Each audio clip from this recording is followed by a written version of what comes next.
Welcome to the Experimental Aircraft Channel podcast and video podcast series, where we talk with our guests about experimental, light sport, and ultralight aviation. We are just getting started with this, so if the audio isn't 100% just yet, bear with us. Perfection is coming. Let's jump right into the interview.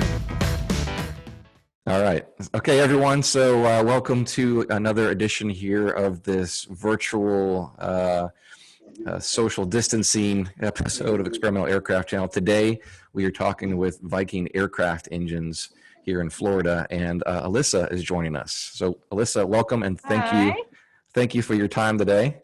Yeah, of course.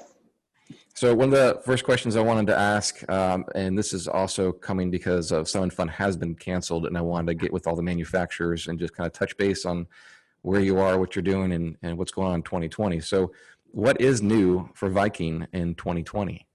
I guess there's a lot of things new that are happening for 2020, but one of the bigger things, I guess, because Sun and Fun didn't happen, it's really given us a lot of time to kind of work on those projects that we planned on doing throughout the year.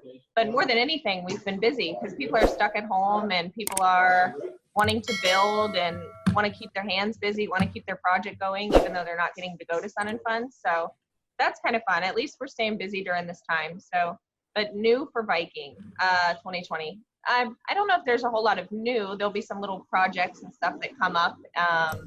Little things. We're always changing, adapting, updating, testing.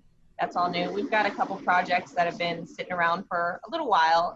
Some people saw our Aventura video not too long ago. We've got to button that thing up and finish it. We plan on putting our 90 horsepower engine on it. So that's the other thing is that, so what are you currently offering for engines, just to clarify for everybody? Yeah, we have our 90 horsepower engine, which is a 1.2 liter Mitsubishi Mirage engine. That's our newest engine that's come along. It was a lot easier to do the lower horsepower than it was to move up in horsepower. But and then from there we're testing our 90 horsepower is being turbocharged. Just a little bit. So it's a 100 horsepower engine. That one is still in testing. We'll probably continue the testing for that throughout the rest of the year. And once that's clear, the idea is to have it retrofitted onto any of the 90s that are flying now and in the future. So, and then we have our most prevalent engine is our 130 horsepower engine. That's most common in the Zenith aircraft, the Sea Rays, the Kit Fox. I mean, it winds up being a really popular all-around engine. That's the one we're most well known for and our biggest seller. And that's a Honda Fit engine. So it's a 1.5 liter Honda Fit engine. And then we kind of move up into the higher horsepower. So we have the Honda Civic engine, which is a 1.5 liter as well. And it's turbocharged naturally from the vehicle. And then we have the 195 horsepower, which comes from a Honda Accord. So again, that's also turbocharged. And that's, a lot of you guys have seen that engine in the Zenith Super Duty that we have. The last part got cut off just a little bit. So that, yeah, the Super Duty, that's a popular seller for that model, you're saying? Yeah, we have, I mean, everyone's seen our Zenith Super Duty and the red and black one with big tires. So our bigger horsepower engine is the one that we're selling a lot of that for. Okay, and I understand on your website you show pretty much... I'm homeschooling, guys. Hey, working well. It is what it is, right? We have to adjust in these times, huh? Wear all the hats. Yes. Yeah, so yeah, I saw on your website you show that you can ship nearly next day on orders. Yeah, we keep everything in stock here, so there's no like huge backlog. Everything from the cowlings to the mounts to every little firewall forward piece, and a lot of times we have the props in stock as well. So we have any prop option you want in stock, the engine's in stock. The only thing we typically ask, we can ship next day if possible. We like to have 24 hours for logistics, just for our own scheduling purposes. It makes it a lot easier all the way around. But if you need it next day, yeah, there's multiple times, especially during Sun and Fun being canceled, and a lot of people planned on speaking with us there or picking up there, that we've got it all ready and we've got it shipped. So sure, it's something that we don't like people to have to wait to continue their build. There's nothing worse than being exciting about moving on to the next part of your project and then be like, oh, well, you'll have it in 6 months. Sure. And on that note, how many different Firewall forward packages do you have produced now? Because I mean, I know the investment in time and energy and money to develop a Firewall forward kit, but what do you've got covered so far?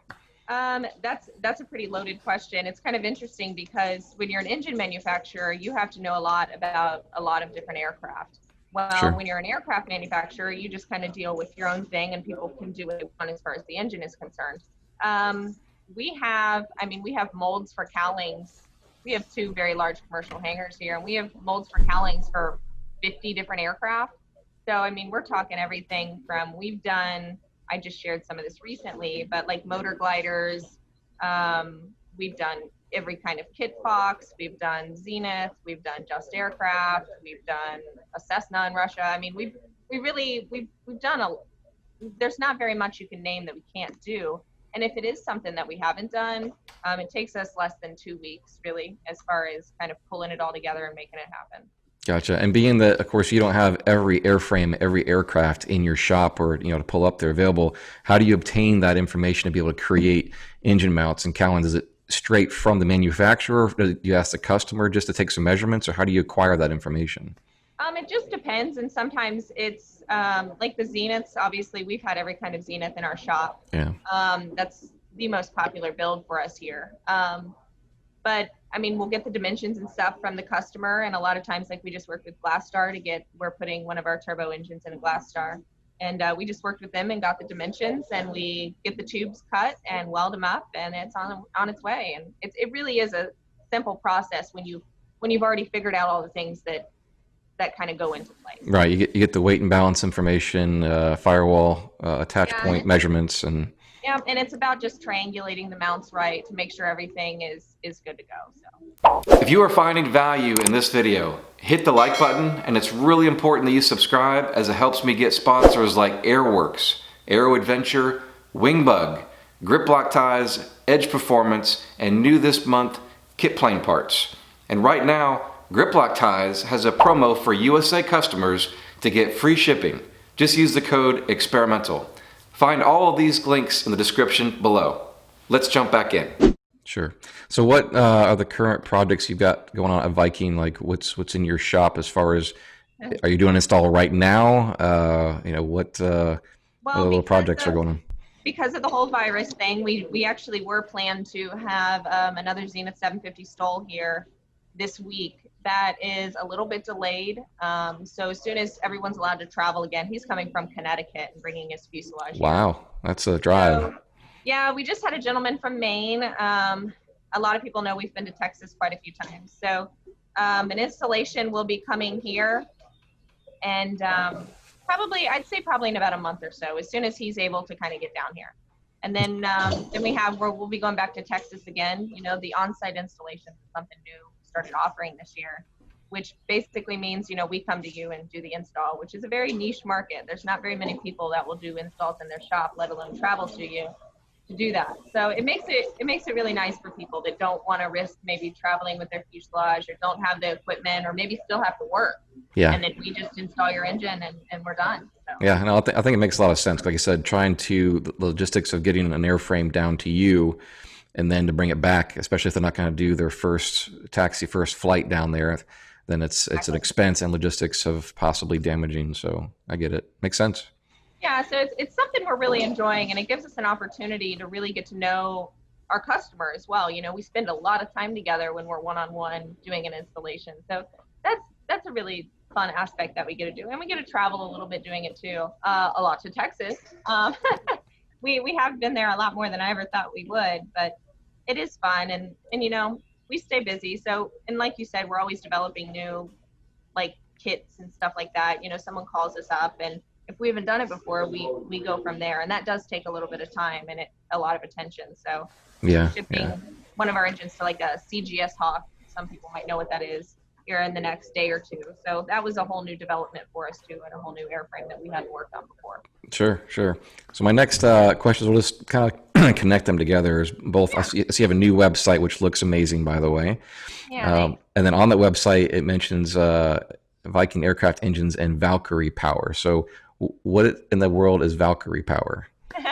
A lot of people, if they follow us pretty closely, obviously they know me and Jan are getting married in November. A lot of that is the conjunction of us together in the company and not just expanding. I mean, we offer engines, but there's a lot of other items we do day to day here that aren't just for our engines. You know, we do bungees for the Zenith, we do RV-12 shields, we do spinners and fuel systems, and so there's a lot of other bits and pieces, and he always likes to keep his mind busy, so that's kind of just an extension of the engine aspect that we do. So I mean, that's really all there is to it. It's kind of just making it our own and changing things up a little bit. Okay. Yeah, I just want to clarify. I wasn't sure. I think I had seen something you guys had posted. Jan was working out his computer and kind of panned across, and there was an airplane. I wasn't sure if you were developing your own airplane too and calling it the Valkyrie. So. Well, you know, who knows? But he's got this idea of a twin engine stuck in his head. So don't be surprised if you don't see something like that in the next year. Okay. So, okay. We want to finish up a couple projects we have here first. A lot of people have seen the YX, the Sonics YX that we have here. We'll pop a 90 on that. It's ready to fly, so we'll pop a 90 on that here in the coming months or so, and we'll get it flying, and we'll see more videos of that. And then, like I said, obviously we have the seaplane as well. We want to get ready to go. So 90. We'll call Alex over here and make him put it together for us, right? Cool. So you're putting a 90 on a Sonics? Yeah, we'll have a 90 on our Sonics. Yeah. Okay. Yeah, that'll be a nice other option to the Volkswagen for those people. Yeah. Yeah, we've done a lot of replacements of those so far, and those people are getting really close to flying. We would just like to do it to our own. A lot of people know the Zenith Super Duty and the Zenith in general is not necessarily the fastest airplane, so it would be nice to have a little bit of a more cross-country airplane. Just sure. A little. Makes sense. Yeah. So one of the bigger questions is, for me and for people, is during this whole isolation thing, being stuck at home, hopefully people are able to not freak out, and this is going to be over with soon, and maybe pick up on some of their projects they've put to the side. But what have you seen changed there, during this crisis? And secondly, how can builders stay engaged in aviation right now during this time? Well, I think there is so much content out there available as far as videos to watch, especially on our end. I mean, we're trying to produce more videos so people can keep working on their projects, at least have something to do. We're having a lot more calls even. We're busier than we even normally are. People are getting back to their projects. People are kind of like, okay, now I'm at home. I have a little bit of extra time. I want something to do, something I've been meaning to do that isn't a honey-do list. And so, you're not giving Jan a honey-do list during these times, are you? Not at all. But finishing airplanes, that's his list. Okay. But the biggest thing is, I mean, I really feel like, if anything, a lot of the community is a little bit of an older community. So a lot of people are retired, or, I mean, they're not super concerned about it, and they are just stuck at home. So they want something to do, and it gives them time to finish up those projects. Nothing's changed here. As of right now, we're still shipping daily. We're still shipping engines.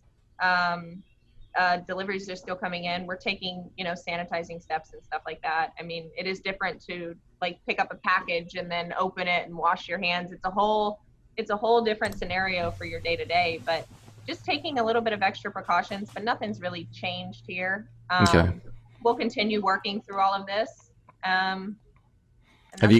I saw recently Sebastian at Zenith put out a rudder workshop that's going to be live towards the end of the month. Have you guys considered doing something like that? Because I know you do engine workshops, correct? Yeah, we do an annual engine workshop. We just had our second one here in July. Had about 50 people here, which was really great. I don't know, because we have already videoed and documented so much of our engine workshops and stuff like that. I don't know if it's worthwhile for us to do. That doesn't mean it won't be done. But really, we're trying to focus. We're really digging into some of our turbo installation videos and kind of getting into some of the detail videos we've been meaning to do for some time. The Super Duty doesn't have a lot of information out there. There's nobody flying yet other than Zenith and us still at this moment. Right. We have some customers that are pretty close, but this also will help to navigate them in their installations and move forward in that process so they can get a little bit closer to flying. So really, that's our goal. Is we stay pretty tied up helping people out and doing those kind of videos. I don't know if some kind of online platform. There's a lot of logistics that are involved with trying to do that kind of stuff. So. Yeah, doing the live thing is a challenge for sure. Yeah, you guys have definitely been putting out a lot more content. I've noticed that myself recently of the how-to, or just to show how an installation was done and so forth. And that's a lot of good information. Well, we like the idea of using video content over, a manual, necessarily step-by-step manual. It's a lot easier to show somebody than trying to explain someone in a drawing how to do something. Yeah. And because it is an engine installation, it's not an aircraft. There are so many different ways to do things, and it can vary from aircraft to aircraft. So to have that basic standard is really what we want people to see. And we install it very basic. You can customize it from here, customize it from there, however you see fit. That's the thing about experimental, and that's the great thing about it is you can do what you want. But at the same time, we just allow people to try to make safer decisions so they can be safe flying. Gotcha. Well, I'm very happy to hear that in the last several weeks that nothing's really changed for you all and for aviation. I'm kind of curious of like, are we just in denial of what's going on and we haven't accepted that? So we're just like, hey, I've got some extra time at home. Let's just order this and order that and do this and get some stuff done.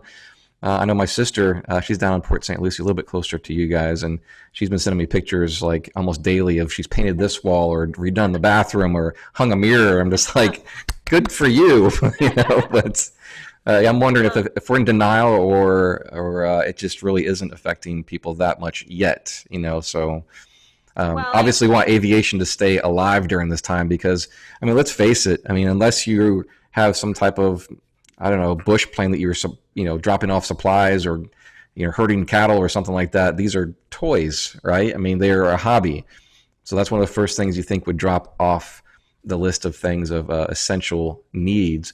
But also, our hobbies and our passions are also what keep us happy and that kind of stuff. So that's a mental health thing, right? Aviation's a mental health thing. That's the way I'm taking it. But I do think you're right in the aspect, and that's always our concern.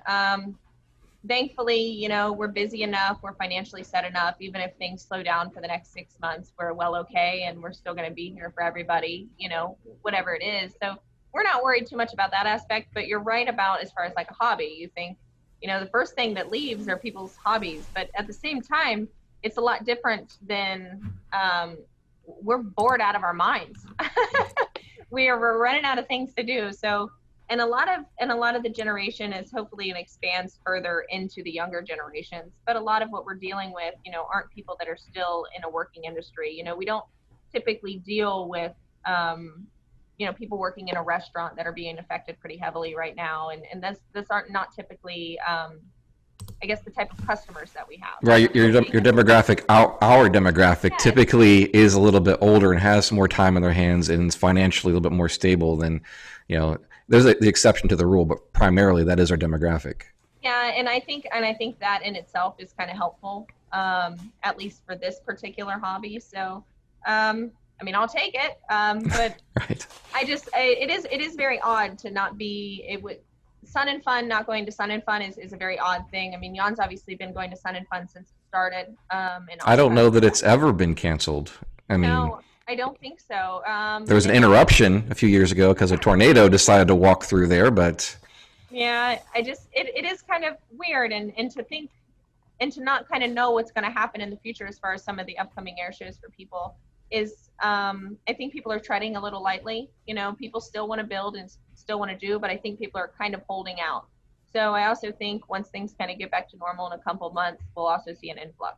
Yeah, I'm kind of hoping and thinking, and maybe you're thinking this way too, that we are supposed to be in social isolation, stuck at home, and we as people just have this need to be around people. So when this is over, we're going to want to go to anything publicly scheduled out there, concerts, air shows, just to be around people.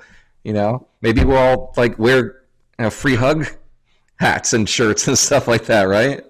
Yeah, I don't know. It's just an interesting way to live right now. But all I can hope is that everyone stays safe. And I know there are a lot of even customers of ours that are really secluded right now. People have, pre-issues that could really hurt them if they do get any kind of sickness. So I just hope everyone stays safe. We'll get through it. We're not too concerned about it. Hopefully Oshkosh is still a go, and we'll be there like we always are. Sure.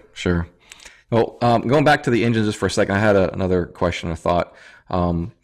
Are you guys primarily selling this as just as a complete kit, or will you sell components too? Like, are you selling just an engine, just a gearbox, just a, or is it just a package? You're a package deal. Mostly we are a package deal. There have been Okay. very few circumstances otherwise. That's what we like. I mean, there's plenty of options out there as far as people that want to kind of build and do their own thing. That's not what we're doing. It's just good. And even so, we're trying to streamline that even more by making kits to where you can basically bolt up the engine and plug in a few things and be done. So To try to keep it more plug and play and keep some, I'll say yeah. liability, because this is all liability. It's all experimental, right? But keep some of the questions out of somebody buying one component from you and then doing something massively different and, not going as planned. And that's what, and people, but why don't you just sell this and why don't you just sell that? Well, I mean, there was 30 years of development that went into having what we have now. And to just sell that component and someone to attach it to something and call it a Viking engine, you're right. There is a lot of liability and it's our name at stake. And, we try to have the best thing leave here. People are like, well, I have a Honda Fit engine. Can't you just sell me the components? I said, well, the engine aspect is probably one of the most affordable aspects that we do. The engine is not where the cost is. It's the machining, it's the gears, it's the harnesses, it's the computers, it's the development that all took the time. They always seem to think it's a little easier than it is. Right, And, right. it's like you can try to do that on your own. It's going to cost you twice as much to just purchase one. Well, on that note, and this is more a deeper technical question. Yeah. So, do you guys, when you get the engines from, not from Honda, but from cars, the Honda cars, do you use the original computer? Do you use your own computer and remap it? Do you remap the Honda computer to create the horsepower at the RPM that you need, or how do you accomplish that? Our engines are all dynoed professionally. Not by us. We're not professional dyno people. They are professionally dynoed by a company, and it's a proprietary computer that we use. Okay, so you throw away the Honda computer. Correct. And you create your own parameters. And the Honda harness, all of that stuff, it all gets changed. We use tough cell wiring, aviation grade, when it all gets rewired. The computer itself, it doesn't need all the little gizmos that a car engine would need. So yeah, we dyno it for power. A lot of times you're also dynoing things in a car for more efficiency and all around. They're not looking for pure power out of their ECUs. So right, yeah, that's a lot of conversations I have. People ask me about, how Honda puts out 1 horsepower rating at a certain RPM, and yet you guys are getting a similar horsepower at a lower RPM, but it's not stock. You're changing the exhaust, you're changing the parameters of the computer, so you can kind of dial things in at different RPMs. Exactly. It really is a custom product. So people can't just buy a harness and a computer and just hook it up to anything. It's very specific to that engine. Every engine model we have has been done differently. Okay. So in reality, if somebody were just to go out and buy an engine out of a car that has low miles and put a gearbox on it and operate it at the prop RPM that is required to turn a prop like that, from a stock Honda, they're not going to see 130 horsepower. They're going to see like 100 horsepower or something like that, or whatever it is. It's not going to be just a plug and play from. That's where the kit comes into play. There are so many more components that people are unaware of, from map sensors to cam sensors to the amount of fuel. And that's where we don't really want people testing and doing that on our own. That's Jan. Jan takes that all up, after it's already been done. We also fine tune it even more once it's flying. So Sure. We start flying with that and dialing everything in while we're flying. So yeah, well, just like exhaust systems alone, you think about an engine and it has to go, down and back, and then there's probably a couple mufflers and a catalytic converter and all that stuff. So that's a lot of back pressure. So you've kind of create a header and opened up the exhaust of that in itself probably creates more horsepower. Yeah, some people want to talk about air filters and exhaust adding more and tons more horsepower. That's not the reality. It's a very small amount that gets added after that. It's not a crazy amount by any means. But the reality of it is testing on a dyno and saying something has a certain horsepower is so much more different than flying behind that creation and showing the horsepower flying. Right. It's a whole different thing. Anybody can plug something on a dyno, rev it up a little bit, and say it has this much horsepower. we could do that with our 130 horsepower and create a lot more horsepower. It's about reliability, longevity, making it last. And, selling components like that is not something we're looking into doing. There's, not only that, and unfortunately, we've had our engines copied in China, and just like, everything gets copied there. It's not something where we really want to be a part of. It's just not. We sell plug and play. If you want to build your own, go for it. But Gotcha. You're going to have to design it. Yeah. Here's a cartridge engine. Well, that, and people do, well, in a lot of other countries too. I have a Honda Fit engine. It's a 2016 and it has 30,000 miles on it. And I'm like, that's a huge misconception to what we do. Over 90% of the engines I have here have anywhere from 5 miles on them to 2,000 miles on them. And sometimes we have some that are slightly more high mileage, but usually never over like 8,000, 10,000 miles. And it's becoming more and more readily available. And I understand you guys have a way of sharing that information. Like you can take the serial number of the engine and match it with the car and actually show this is what it's got. Yeah, exactly. The VIN number, the same VIN number that comes right off the car, is a little green placard that's on there, and that connects right into where it shipped from, where the car came from, where the engine came from. So you have traceability. Oh yeah, absolutely. Okay. And obviously we have right of refusal. We deal with one person. We don't get these from all over the world, and they have a great relationship with their vendor and Honda and Mercedes and everybody else, where a lot of these shipping containers come in, trains come in, boats come in. If there's scratches on these cars, they can't sell them as new. So we do wind up getting, through contractual agreements, shipping damaged engines. But we do wind up getting the engines in that way. And people are like, oh, you just get that whole engine just like that. I said, yeah, they've had to crush $100,000 BMWs. It's just the contract that they have with them, and that's how it works. And it's a great way for us to get a 2020 engine at a much lower price, and that's what allows us to kind of offer this newer technology and everything at a lower price like this. Sure. Okay, makes sense. Yeah, well, and you also, I try to tell people, I say you don't want to buy a stock engine and it's going to cost you more. I said that's maybe if less than $1,000 off whatever you're going to do. Then I have to send you the components, and I got to show you how to put it together, which is going to be consultation fee, because we can put it together for a lot less than trying to explain someone how to put it together. Yeah, time is money. Yeah. And then we wind up with the liability, so that becomes an issue. And then you don't have warranty on the engine, so it's like it really makes much more sense to just buy it as a complete thing. And is there a warranty that comes with the engines? Oh yeah, absolutely. We have a 1 year, 100-hour warranty with the engines. And outside of that, we always support it well above and beyond all that. That's really just pieces and parts if you have issues, which isn't typical at all. Like, in any brand new engine, you don't see coils really go bad and spark plugs go bad and starters go bad. They really should last most of the lifetime of the engine. Right. Okay. Well, again, I'm really happy to hear that nothing's really changed at your guys' end, and aviation so far seems to be very healthy in these kind of uncertain times, and that's kind of wanted to check in on you and make sure that's the case. Yeah, just give us some more time to fly. Yeah, right. Give us more time to fly, more time to build, some time with our families, and for some people, honeydew lists that are non-aviation related. But yeah, exactly. Well, thank you very much for taking a few minutes out of your day today to talk aviation with me. Yeah, absolutely. And I appreciate your time. And hopefully we'll see you guys at Oshkosh 2020. We'll be there if we can. Okay. All right. I'll check in with you again soon. All right. Thanks, Brian. Thanks. Thank you for joining us here on the Experimental Aircraft channel for the video podcast and/or podcast.